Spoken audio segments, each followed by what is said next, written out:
Hey guys, welcome back to Hopeful Homeschooling. This is episode 3, and today we're going to talk about homeschool methodologies, what that means, and I'm also going to give you lots of resources and tools that will hopefully help you to dig a little bit deeper and figure out your style. So let's go ahead and get started and talk about what a homeschooling methodology is. So that's pretty much a fancy word for your approach to homeschooling. And one video that I'm going to link for you at the bottom talks about our methods as a flavor of homeschooling. I kind of thought that was a neat analogy. But you can think of it as kind of your style, what you think is important in homeschooling, and how you go about approaching it or teaching it. So it's different from learning styles because learning styles, as we talked about last time, are about individual learners and how they best retain information. But a methodology is more like if you were to zoom out kind of to a bird's eye view and think about how overall you want to approach your homeschool and how you want to teach the subjects that you're wanting your kids to learn, that's what your methodology is. So here I'm going to cover what I would think most people consider to be the 5 more popular methodologies. And my goal is to give you enough of an overview to where you kind of understand what the foundation is, and then to give you some books by name that you could read to understand more about this methodology, and then point you to a few curriculum choices. Now, there are so many curriculum choices. Last time I talked about Kathy Duffy and Rainbow Resource. If those are helpful resources for you, they're more exhaustive. But for the purpose of this episode, I don't want to overwhelm anyone. I'm just going to give a handful of curricula for each methodology to hopefully get you to a good starting point. And then from there, you can dig a little bit deeper. Okay? So let's go ahead and get started. The first methodology would be the classical view. And this dates all the way back to the Middle Ages.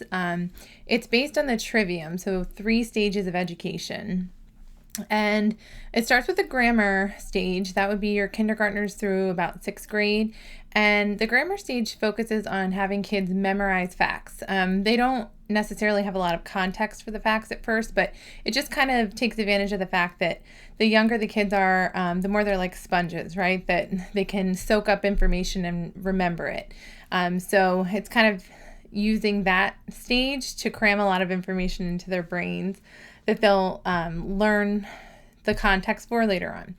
So then in the middle grades, that's called the logic phase, and that focuses more on kind of learning to argue and, again, finding context for the facts that they memorized in the grammar stage, but really learning how to think and learning how to form opinions and arguments in their minds. And then in the rhetoric phase, which would be high school, they focus more on persuasive speech and effective writing so that now that they can take the ideas that they've learned in the other 2 phases and express them clearly and express them well. So some books that I would recommend you read if you're interested in the classical method would be The Well-Trained Mind. That's one of the really popular ones. It's by Susan Wise Bauer. And by the way, I don't think I have any of these books with me because I checked them all out from the library. So hopefully you can do the same if you don't want to buy them. But Susan Wise Bauer does an excellent job of explaining everything in thorough detail. And it's a really thick book that takes you in the history of classical education and then outlines each stage for you really clearly from preschool all the way through high school. So that would be one. Another book called Simply Classical, and another book called Teaching the Trivium. Now, I didn't say this in the beginning, but all of the books I'm going to link at the bottom in case you're interested in them. And I wouldn't say you would have to get every single book, but if you wanted to start with one that caught your eye or one that you think might be doable for you, then go ahead. Now, some curriculum choices that I would recommend. Now, again, this is not an exhaustive list by any means, but what I wanted to do was just give you like a handful of curriculum choices that support the classical method of education. So I'm going to do that here just to kind of hopefully give you a starting point. So some curriculum that you would want to look into if you're interested in the classical method would be Memoria Press, Veritas Press, Classical Academic Press, the Well-Trained Mind Press. And then I also wanted to mention that there is something called a Classical Conversations group. I guess it's kind of like a co-op. I have not done this, but I believe it meets twice a week. And they have local groups in different counties. And it's a group where you are practicing the classical method with other families. And there are, I think they're called tutors, but they're trained kind of teachers for each subject who are helping instruct your kids in the classical methods in each subject. And then you would have work to do at home on the other days when you're not meeting. So in fact, if you are local, if you are a member of the Hartford Homeschooling Facebook group, there has been someone in there posting about local meetings that they're having. Sorry, I think they're online because of Corona. But yeah, I think they're having like online informational meetings for the next few weeks, if I'm remembering correctly. So you may want to check that out, like I said, if you're watching this locally. And so next, let's talk about Charlotte Mason. Charlotte Mason was an English school teacher in the late 1800s, early 1900s, and she wrote widely on education, and her foundational thought was that education is an atmosphere, a discipline, and a life. She also believed that children are born persons and that we should educate them their whole selves, not just their mind. She compared education to laying a feast for children. So with the Charlotte Mason methodology, she emphasized lots of time in nature and learning about nature. She encouraged copy work as a way of learning language. That's where you just copy a passage of maybe a quote or a passage of scripture if you're a believer, or something that you would find that would be good and beautiful for your child to learn. And then she also believed in living books versus textbooks. And I'll just say a quick word about that. So we know what textbooks are. If you attended public schools, then we used textbooks for the most part. But living books were something that Charlotte Mason believed in that would bring a subject to life. And so, for example, if you were learning about, let's say, the Civil War, instead of reading a passage from a textbook on the Civil War, you would look for firsthand accounts of maybe the families of soldiers or the soldiers themselves who were in the Civil War and what life was like for them. And you would think about, their home life and their relationships, and it's all kind of trying to build a connection between the learner, the child, and the information. Instead of just reading it, it's kind of like an outsider with no context for it. So hopefully that clarifies a little bit about living books. And then she also believed in narration, which is when a child tells back what they've learned to see kind of their understanding of it. So if you're interested more in the Charlotte Mason method, I have some book recommendations for you. The main one that you hear a lot of people talk about is For the Children's Sake. And there's another one called the Charlotte Mason Companion. And there's one called Charlotte Mason's Home Education. So I will link to all of those. But in terms of curriculum, here are a few that could get you started. There's a curriculum called Simply Charlotte Mason, Beautiful Feet Books, Queen Homeschooling, A Gentle Feast, Ambleside Online. Now, Ambleside Online is interesting. It's a free curriculum, and it's basically just a website that would outline for you. You would look and see what grade your child's in, and then it outlines for you what Charlotte Mason would have recommended for you to study with your child. And then from there, you would just, I think they give recommendations for living books, and they probably have everything listed. A lot of the books are public domain, which means they would be free to find. You could have them on your Kindle or your phone or whatever like that. And a lot you could probably get from the library too. Next, let's talk about traditional methodology. That's most likely to mirror the classroom learning that your child would have received in the classroom in a public school. So lots of textbooks, tests, schedules, a scope and sequence, which just means it outlines the order of topics that your children will be learning. In terms of a space, you may even have like a desk for your child. You might even do the pledge to the flag in the morning calendar time. Those are some things that you typically see with traditional homeschooling. And then, so I actually don't have any book recommendations for this. I would just think that it most likely mirrors what your child was doing in public school. But I do have some curriculum choices. If you were interested in more of that textbook-based approach, that would be familiar for your kids. Becca and Bob Jones are some, I'm looking at these, I think they're all Christian curriculum. Abeka, Bob Jones, and Horizons. And then Apologia for Science and Saxon for Math. Now, I will say a word about secular homeschool curriculum later in this episode. So if you are a person who's wanting to homeschool but you don't want the religious aspect, I have some resources for you too. So now let's talk about unit studies. Unit studies are when you take one subject or topic of interest and you try to relate all the academic subjects to that as much as possible.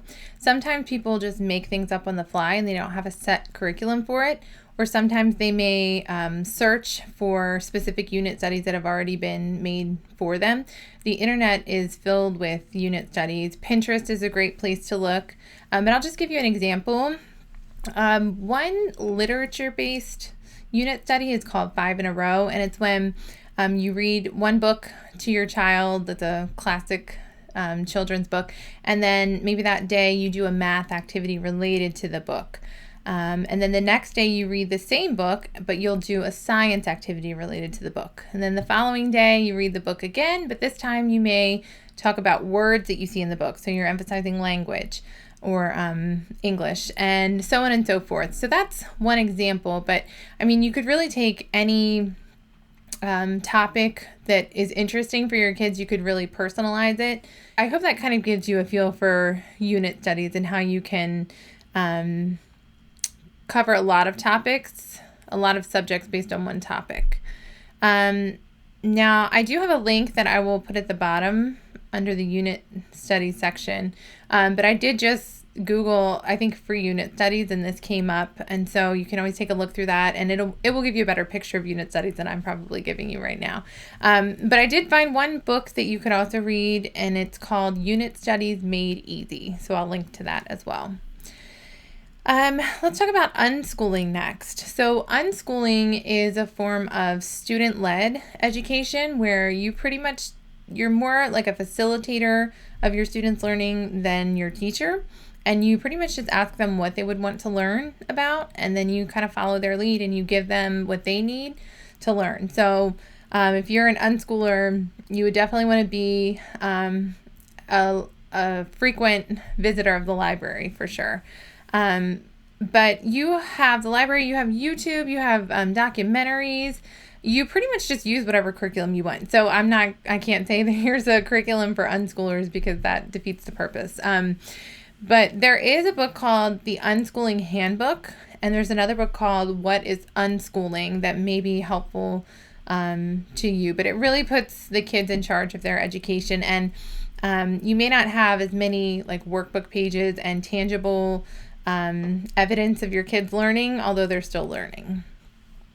And then lastly, we'll talk about eclectic homeschooling. So this pretty much just means a little bit of this and a little bit of that. You kind of pick your favorite methodologies, your favorite parts of all of them, and put them together. And so when you do this, you typically end up with several different curricula in your homeschool, not just one publisher or one type of curriculum.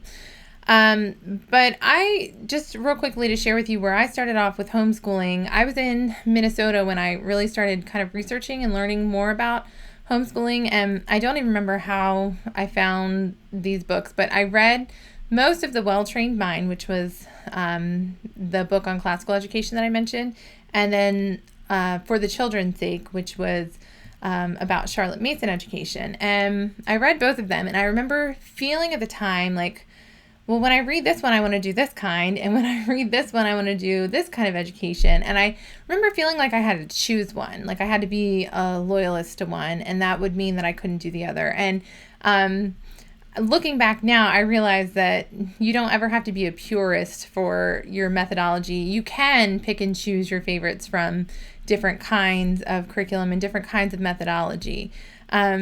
So that was a struggle for me, but now that I've learned it, I'm certainly an eclectic homeschooler because I take bits and pieces. Like I love Charlotte Mason's emphasis on nature study. I want my kids to be in nature as much as possible. And I love, the idea of copywork and narration, things like that. But I also, from the classical styles, I love learning Latin. That's a part of classical education. I think that really helps with learning language in general and foreign languages later on. I want my kids to be good thinkers, clear thinkers, be able to express themselves. So we're learning and figuring it out as we go. I certainly don't have, I couldn't tell you what my methodology is other than I like a little bit of this and a little bit of that. But I just want that to be an encouragement to you to feel like, or to encourage you not to feel like you have to pick one and you can never do anything else and you have to stick strictly to it. Now, I did want to talk too about what's called like a big box curriculum or an all-in-one, because that may really appeal to some people. If you are wanting to just place like one order for curriculum and you get the box and it has everything done for you, the plans are made, you just look up the day and you follow what it says to do, there are some of those. And I wanted to share those with you in case that would be helpful for you. So some examples of those would be Sunlight and My Father's World. Those are both Christian curricula. I think Heart of Dakota is Christian as well. And then Book Shark is a version of this that is secular. So you wouldn't have the religious piece of this. I have used Sunlight before, and it's filled with living books. That's a great feature of it. It's basically based on read alouds. And so that's a benefit of it. When you get the curriculum, it's a really thick binder, and it has a lot for you. You may find that it has more than you need. So these big box curriculums can be expensive, but again, they include everything you need, and you don't have to worry about piecing things together. So if you look on the Kathy Duffy website, I think there's an option in the advanced search that says all-in-one. That's what this is. And then, so I just had a few more final thoughts about curriculum, some good information I picked up along the way from people who are a lot more experienced than I am that I wanted to share with you. I've heard people say that your curriculum serves you and not the other way around. So you should not be, a servant to your curriculum and feeling like you have to do every single activity or you failed for the day. It's certainly not the case. And so you have freedom to pick and choose what you think are the most important things for that day and to do them. And it's okay to not do all of the things. Also, there is no perfect curriculum, but the best curriculum is the one that you actually will do. So if you find something that looks so great, but it's just not fitting for your schedule or the format's not working for your kids, and it's great, but it's not great for your family, then you probably want to keep looking. I would say too, again, don't put too much pressure on yourself to pick the perfect curriculum because that's not the most important thing. The relationship that you have with your kids is the most important thing. And so if you find that you're being more preoccupied with the checklist and getting all the things done and you all are stressed out, maybe just take a step back, breathe, reevaluate, and just pick the few most important things. And so lastly, I just have a few additional resources for you, and these will be linked at the bottom of this video. But on Simply Charlotte Mason did a video on the flavors of homeschooling, and I'm going to link to that.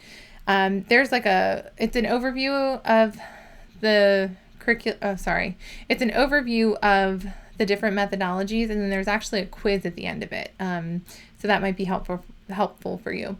Another quiz that you could take that's on the computer is from the Eclectic homeschooling website. And they also have a resource list. So I will link to those too at the bottom. Two books that are just about homeschooling in general that I think do a really good job of breaking down these methodologies are called The Call of the Wild and the Free and Homeschool Basics. So I will link those as well.